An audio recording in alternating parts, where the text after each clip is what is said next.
Hello everyone, so this is the small tutorial about different variations if you know that you can't do abdo prep, and that's if you've watched a tutorial or you've got any medical reasons that you know you shouldn't be coming into that sit-up position, such as osteoporosis, any significant neck pain, or you just know it's just not for you. Do not worry if you can't do that. I have many clients who work at a really advanced level who do not do anything that involves that sit-up position. The best thing to say is that equipment is really helpful. Most people can kind of get away with just having the Pilates ball, but also having kind of this Pilates circle to replace the ball instead can also give you another variation. So I'm going to go through a few options of things that you can do. If you see within the class, I'm talking about abdo prep, and as long as you have your equipment near you, you can just change this for this type of exercise instead. So we're going to kind of, I'll park this over to the side. So come and have a lie down on your mat if you want to join in. And all of these different things can be done in any of the positions. So they can be done in neutral spine, they can be done in single tabletop, they can be done in double tabletop, or if you're working at that more advanced level, you can work kind of coming into that straight leg. So the first thing can be done with the ball or with the Pilates circle.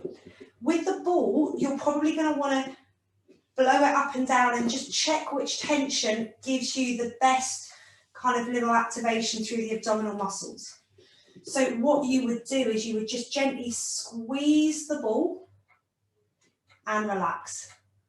So for example, if I was doing an exercise either in any of those different leg positions where we're talking about coming up into abdo prep, instead of doing that, you could just squeeze the ball instead, maybe holding it for a count of 5 and relax. You could do that with the Pilates circle as well.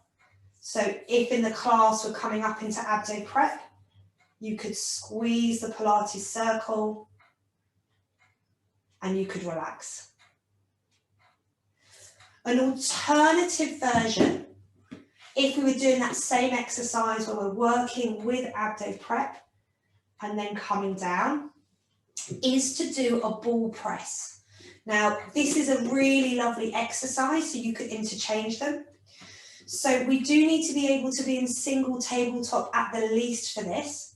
We take both hands, would float one leg into single tabletop, and we press the ball against our thigh for a count of 5. Still making sure your neck is relaxed. And you're going to be surprised at how much this works your core as you do this. And then you're going to change. And then in single tabletop, as we're doing abdo prep, you would just keep changing, pressing for 5, and still having to lower with control. In double tabletop, you press for 5, and change. I'm going to just do it a little bit quickly. And again, you could be here, pressing for 5, pressing for 5. So that would be, again, if I was going through abdo prep in any of those positions, you could either do the ball squeeze or the circle squeeze, or you could do the ball press. The other way that you can do these is if we're doing something more dynamic with our legs. So this tends to be in more of the advanced videos where we may be doing a leg lengthening in abdo prep. So it could look something like this. Or sometimes we do this with our arms. Please don't try this if you're not at that level.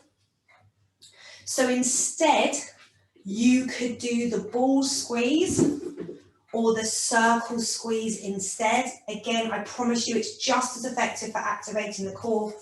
So you could be in this position. This is just an example level. You could squeeze as we're doing that movement. Or you could use the ball and you could squeeze the ball as you're doing that movement. So there is no need to come up into abdo prep if you're having any pain or any discomfort. So I hope you find those little alternative exercises useful. They're safe for you to do, and there should be no need to feel that you have to push your body where it shouldn't be going.